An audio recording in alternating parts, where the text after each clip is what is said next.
Hey guys, it's Robert again here from Australian Camping and Four-Wheel Driving. So we went out to Bluff Creek Campgrounds and came out here with Tofty and Robert here, and we set up last night and we had a nice dinner, didn't we? Oh, brilliant. Around the campfire, yeah. So that was great.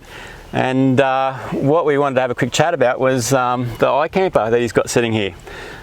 He's just put that on the back of the Patriot camper. So how long you had the Patriot for? Well, the Patriot's brand new. We've only had it a fortnight, and this was our first trip to do a shakedown. To give it a rundown, hey, and see how it goes. Yeah. So how did it go? It went very well. This has made us a fully customisable vehicle, yep. And that's what we've done with the iKamper, and we're just working out what works with us now. And very easy to tow, very easy to set up. And how did you find sleeping in it last night? Good, good. Yeah, were you comfy? We added, as you know, some expert air mattresses on top of there's a nice little foam mattress in there, but it was very comfortable. Yep. And even though it's a very cold night, it was cosy. It did get a bit chilly last night, didn't it? Yeah. So what we've done here, hey, is we've got some of the expert mattresses. So I imagine you probably found that mattress might have been a bit too thin by the sounds of it, hey? We had never tried it, but we just know that yeah, we're the older generation, as Tofty pointed out last night, and we just wanted to be as comfortable as we possibly could, and it was very comfortable, as comfortable as I've been camping. Oh, that's great, hey. So, so you both slept upstairs there, and I imagine you got lights in up there as well? Drifta make a light set. This doesn't come with the iKamper, but it's wonderful. There's a light underneath the ladder. Okay, well we'll get some shots of that later on, hey, and we'll show you guys that too. And when you walk in upstairs, there's a light on a snorkel. You just press it, lights up the entire area so you can walk into the light. There's a light above the bed. And at both sides of the iKamper there are 12 volt and USB ports. Okay. So I put in some cheap IKEA lights. And they're good reading lights, so we don't have to read with head torches on. We have bedside lights up there as well. Oh, that's great. Cool.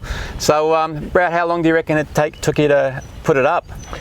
The iKamper to go up itself, only a minute or two. Okay, so it's nice and quick, that part. That's very, very quick. And how about the awning? The awning, now we know what to do, I reckon it'll be about 5 minutes. Yeah, so when we came in, guys, we were trying to figure out how to put the awning out, because we'd never done this before, hey? And it comes with no instructions. Yeah, there weren't any instructions, and so we were sitting there trying to figure it out. We zipped it on, and then we put the poles up, and we thought we were missing two, hey? But we found out that the last two, they just get tied straight down. So we'll get some photographs, some video, all that type of stuff, and you'll probably be looking at that now. And you'll see how the poles go up on the front part of the awning. The awning looks like it gives you a fair amount of space as well. It gives us a lot of space, and when we were coming up here yesterday, it was so wet. It was just teeming, and we weren't sure about getting the awning, and we decided to, and I'm so pleased we did, because even though the iKamper will cover the entrance, the awning that comes with it, this sip-on awning is just wonderful, giving us a great dry space even in any rain.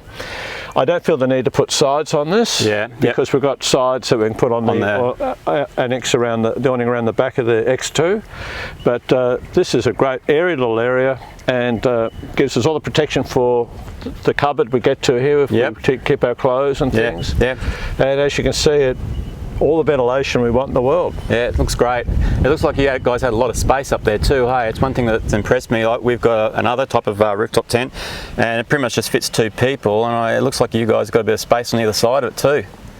More than space either side. The reason we went for the iKamper was most hard shell campers we could see, rooftop tents, one person has to climb over the other. You either enter it from the ends, or you sleep across the camper and one person to climb over the other to get out. Person. This just folds out, so we have a full single mattress each, and we've got about half a metre between the two of us. We've got at least a ladder width to climb out, so no one gets disturbed during the night. That's great. Excellent. All right, guys, I think the other thing you guys did as well, hey, it looks like you've got the awning on the front of the Patriot camper there as well. Yes, that's the awning goes down the front and around the back over the kitchen area. Yeah, so that's something else that you can put on this, guys, and we'll show you some video of that too. There's an awning that you can put around on the front of these things that they've assembled on here as well.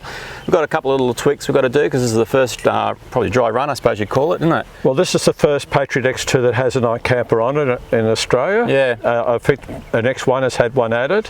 So, and we were told by some Patriot fans that may not be possible. Yeah.